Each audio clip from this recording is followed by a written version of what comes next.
Bem-vindo ao Unesp Notícias. Hoje preparamos um jornal especial dedicado a uma questão importante de fundo social e cultural, a violência contra a mulher.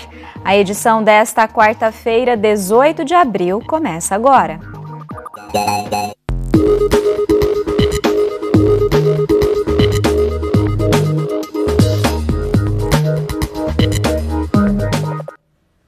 Boa tarde. Para esta edição especial, contamos com a presença da professora Nilma Renildes, do Departamento de Psicologia da Faculdade de Ciências da Unesp em Bauru. Professora, muito obrigada por aceitar esse nosso convite.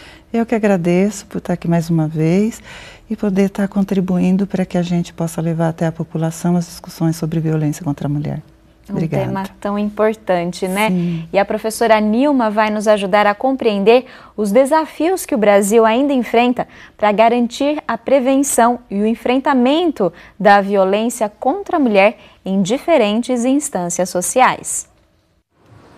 Há 3 anos, o feminicídio se tornou crime hediondo no Brasil.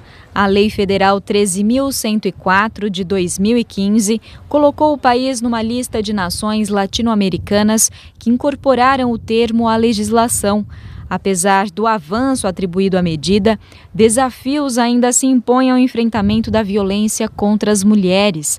O Anuário Brasileiro de Segurança Pública mostra que apenas em 2016, primeiro ano de implantação da lei, 4.657 mulheres foram assassinadas no país, mas apenas 533 casos foram classificados como feminicídio.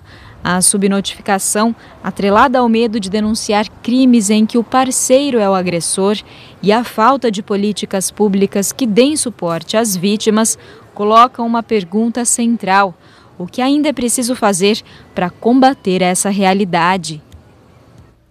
Bom, e na semana passada, a Unesp decretou luto oficial de 3 dias pela morte da jovem Maria Júlia Quintino da Silva, que foi assassinada pelo ex-namorado quando se dirigia ao campus da Unesp em Ilha Solteira. Professora, como esse caso reflete a situação difícil da mulher hoje no país? Bom, é muito triste, né? Porque a garota tinha 17 para 18 anos, estava no primeiro ano, tinha todo um sonho de vida, né? E esse cara interrompeu. É mais um caso, e nessa mesma semana nós tivemos outros 2 casos no país que também não foram tipificados como morte pelo simples fato de ser mulher.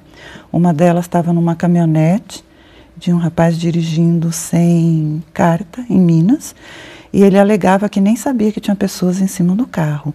Ou seja, o maior descaso pelo fato de estar carregando mulheres de uma forma totalmente indevida. E também no Ceará a gente teve a morte de uma outra mulher pelo ex-companheiro. Então, é mais um número na estatística que nos deixa bastante triste, e mesmo num lugar onde a gente não espera que fosse acontecer, que é num lugar, né, de muitos universitários, e que faz a gente ficar refletindo de como a violência contra a mulher é um contínuo, não tem classe social, e que o feminicídio é sempre o ponto final de uma violência que a mulher sempre vem sofrendo.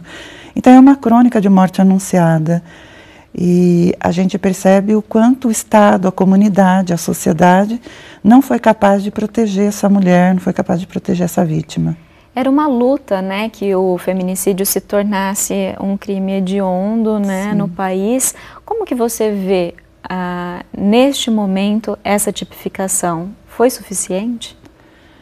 Pelos dados, aparentemente, a resposta já é não, né? Mas que avaliação você faz, professora? Não é que é não.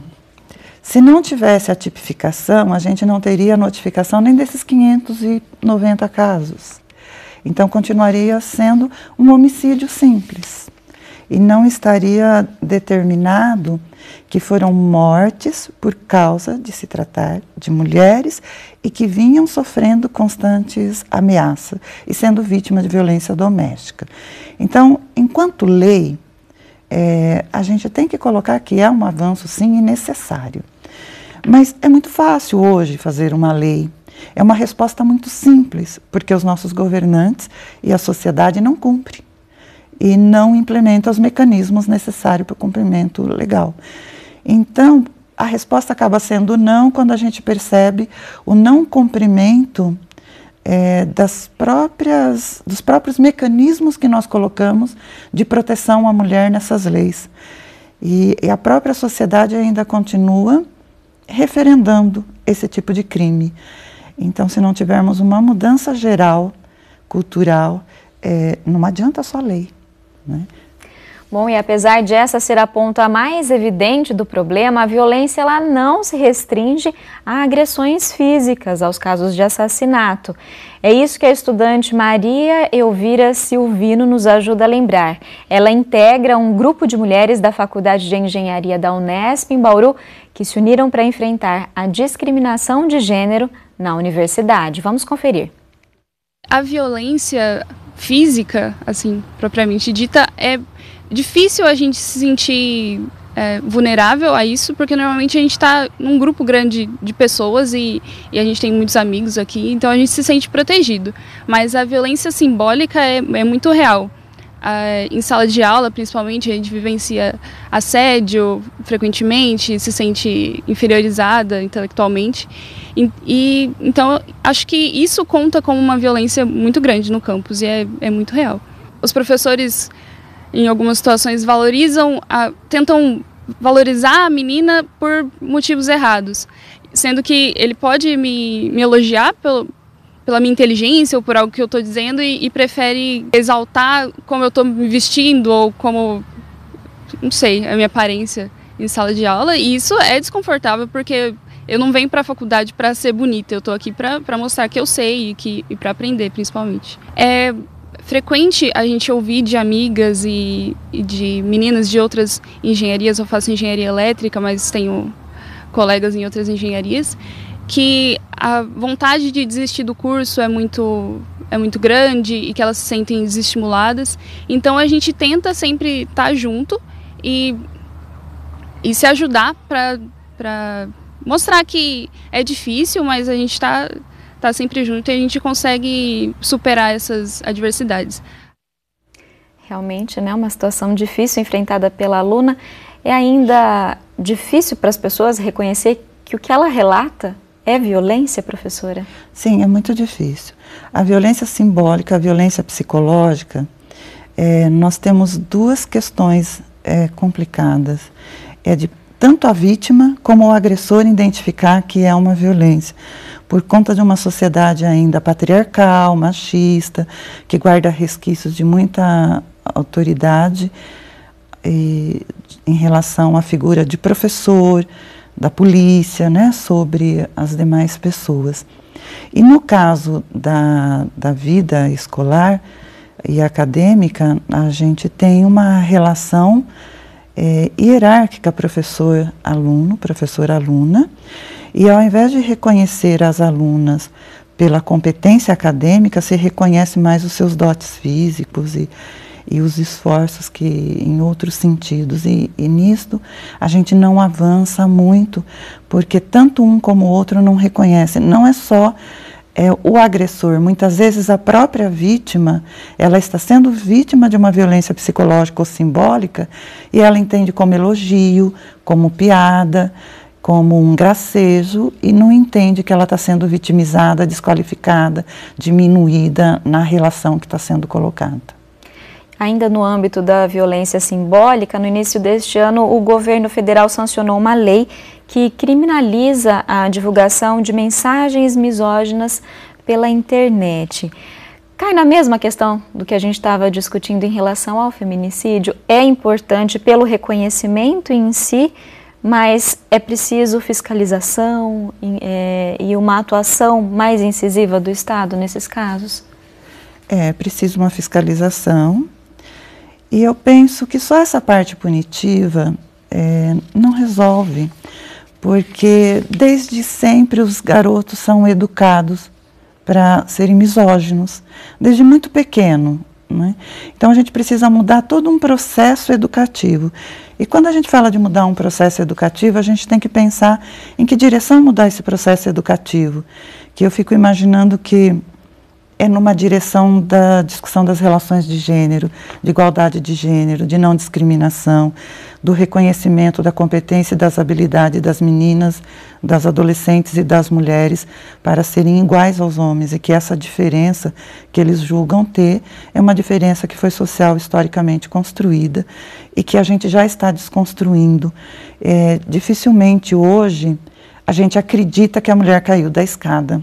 Né? Já está na hora dos homens aprenderem que, assim, a gente já não acredita mais que a mulher caiu da escada, a gente já não acredita mais que ela bateu a cabeça, a gente não acredita mais, né, que ela escorregou, que os profissionais estão preparados para desconfiar. Eles ainda continuam funcionando de uma forma como se ele acompanhar até o médico, se ele for...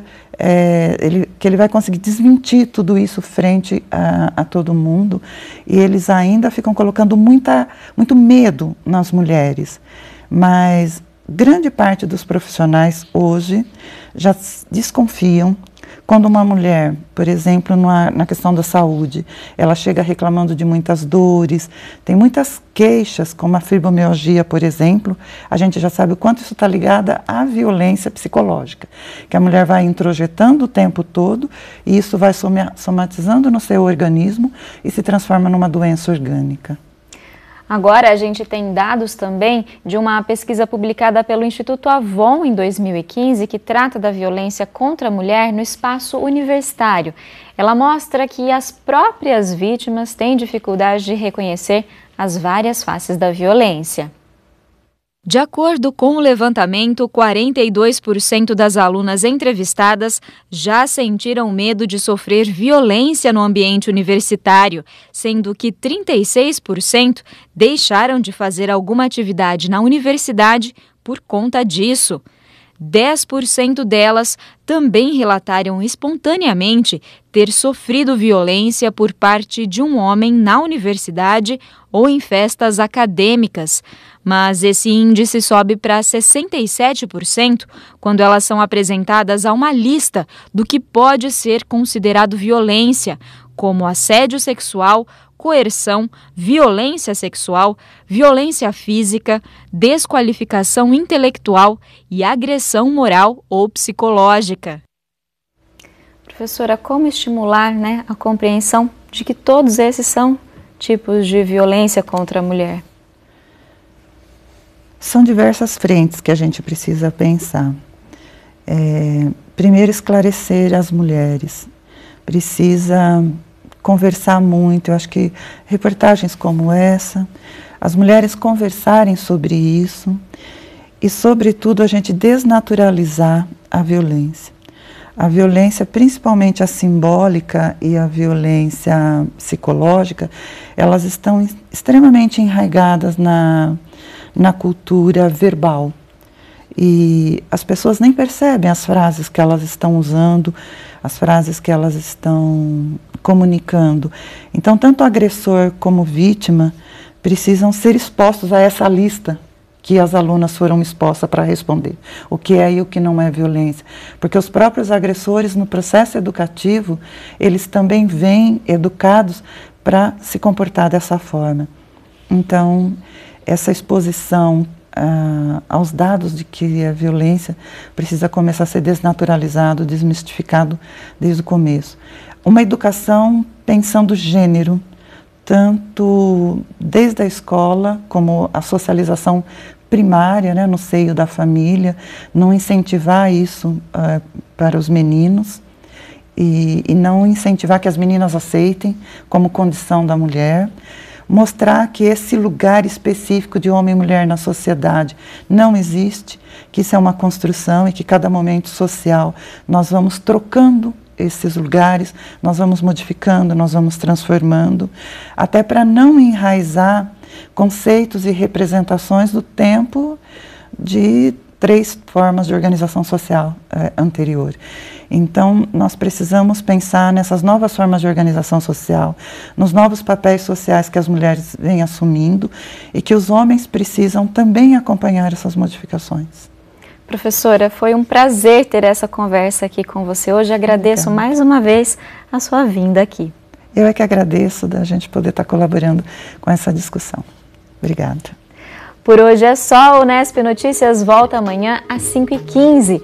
Reveja as nossas reportagens e entrevistas no site e também nas redes sociais. Tchau!